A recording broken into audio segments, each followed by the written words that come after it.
ครับวันนี้จะมาทดสอบนะครับเทปใบ้วินเทจสวยคลาสสิกเสียงดีเสียงสดใสจิ๋วแต่แจ๋วมาจากญี่ปุ่นอีกตัวหนึ่งนะครับซันโยออโต้ RDM 15 Made in Japan นะครับตัวนี้โดยรวมสภาพสวยเลยนะครับเครื่องอาจจะมีริ้วรอยตามตำหนิตามอายุบ้างนะครับตัวนี้ผลิตปี1982นะครับอายุ40 ปีแล้วนะครับสายพานลูกยางหัวเทปผมเปลี่ยนให้เรียบร้อยนะครับหัวเทปใหม่เอี่ยมเงาแวบเลยนะครับหัวเทปเกรด A เลยนะครับใส่ให้นะครับเสียงดีเสียงสดใสมากนะครับตัวนี้ระบบกลไกทำงานดีมากๆนะครับเล่นได้อัดได้กอไปกลับได้มีระบบเลือกเพลงและก็สามารถปรับสปีดช้าเร็วได้ด้วยนะครับไม่ธรรมดานะครับตัวเล็กๆก็ทำขึ้นมานะครับแล้วก็สามารถกดเลือกเพลงเลือกอะไรได้นะครับตามเลขเลยนะครับเรากดเข้าไปเนี่ยมันก็จะวิ่งตามเลขเลยนะครับจะเอากี่เพลงเรากดได้เลยนะครับตัวนี้นะครับกดได้เลยนะครับทุกอย่างก็ยังใช้งานได้ดีอยู่นะครับทั้งเล่นทั้งอัดนะครับตัวนี้เดี๋ยวผมจะแกะเครื่องให้ดูภายในนะครับภายในนะครับเครื่องแน่นมากๆเลยนะครับกลไกนะครับระบบ2มอเตอร์นะครับตัวนี้นะครับกลไกระบบ2มอเตอร์นะครับ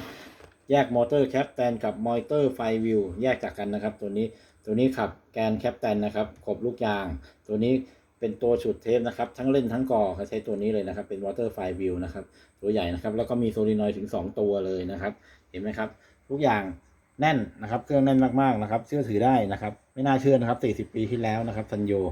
ด้านหลังก็สวยงามนะครับไม่มีสนิมทั้งสิ้นก็จะมีแจ็คออกมาให้อย่างนี้เลยนะครับก็มีสายเรียบร้อยนะครับตัวนี้นะครับใช้ไฟบ้านเรา220 โวลต์แล้วนะครับใครอยากได้เทปใบ้นะครับสวยๆเสียงดีๆนะครับราคาไม่แพงนะครับ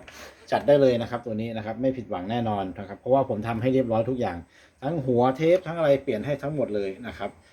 แล้วก็รับประกันให้ด้วยนะครับเสียเสือส่งมาซ่อมได้ตลอดนะครับเดี๋ยวผมปิดฝาเครื่องนะครับเดี๋ยวทดสอบเสียงให้ฟังนะครับ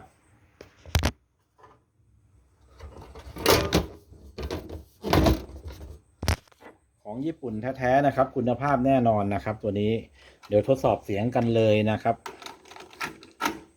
ช่องใส่เทปของเขานะครับเห็นไหมครับก็โชว์ม้วนเทปสวยงามนะครับ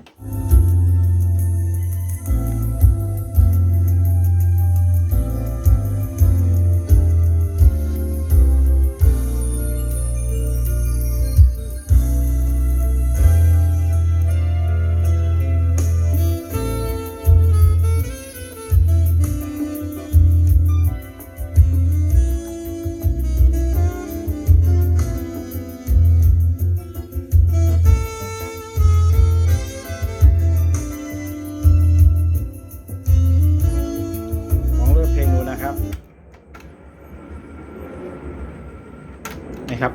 ระบบเลือกเพลงทำงานดีนะครับไม่ต้องห่วงนะครับเราจะกดกี่เพลงได้ทั้งเดินหน้าและถอยหลังทำได้หมดเลยนะครับและสามารถปรับสปีดนะครับช้าเร็วได้นะครับเดี๋ยวผมปรับให้ดูนะครับ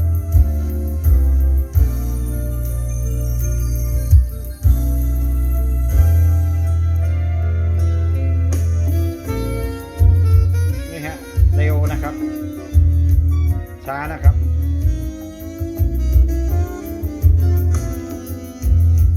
สต็อปนะครับกอเดินหน้านะครับกอถอยหลังแข็งแรงมากนะครับสวิตช์เขาออกแบบมาเป็นระบบสัมผัสเลยนะครับแล้วทุกปุ่มก็ยังใช้งานได้ดีอยู่นะครับเดี๋ยวทดสอบอีกนะครับลองหลายๆม้วนนะครับ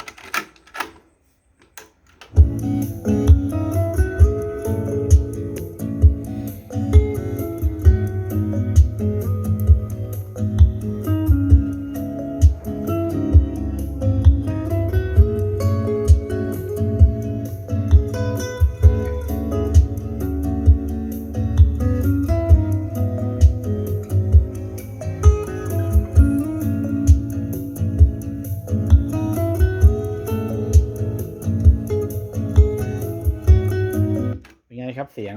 แน่นอนไหมครับสดใสแน่นอนครับลองอีกครับม้วนนี้นะครับ25นะครับปี25นะครับก็65อายุ40 ปีเท่ากับเครื่องนะครับเดี๋ยวลองฟังดูนะครับเสียงยังใสอยู่เลยนะครับ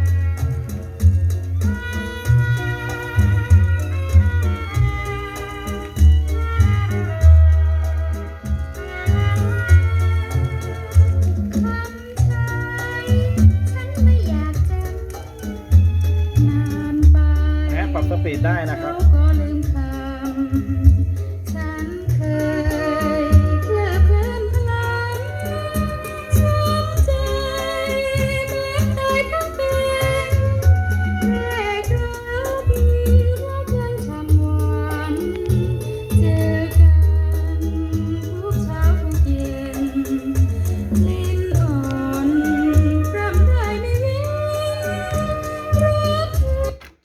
นะครับเดี๋ยวลองอีกนะครับหลายๆม้วนนะครับม้วนที่เราเปิดกันประจำนะครับรักเก่าที่เราเคยได้พบกัน ฉันยังเฝ้ามองทุกวัน ไม่เห็นเธอนั้นผ่านมาอีกเลย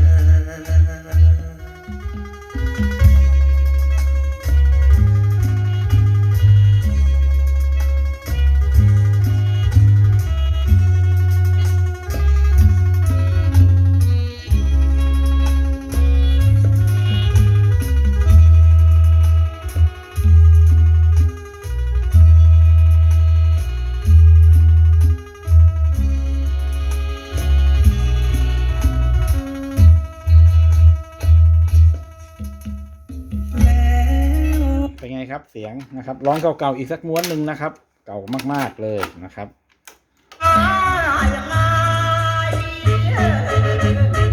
เลยต้องอยากอิจฉาคนอื่นนั้นนะ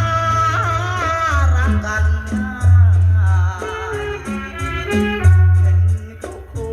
กันไปจำต้องมองใจจนไม่อยากมอง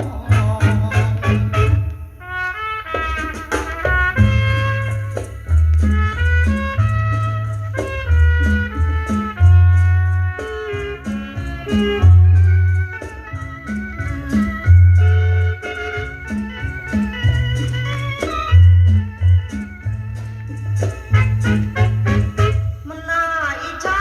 เหลือทนมองเห็นทุกคนคงมีคู่ชีวิตนั่งดูหนังเขาก็แนบสนิทจะไม่ได้ยังไงเลยต้องอยากอิจฉา โอเคนะครับสนใจก็ติดต่อมาได้นะครับเทปใบ้วินเทจสวยๆเสียงดีๆมาอีกตัวหนึ่งครับขอบคุณมากครับ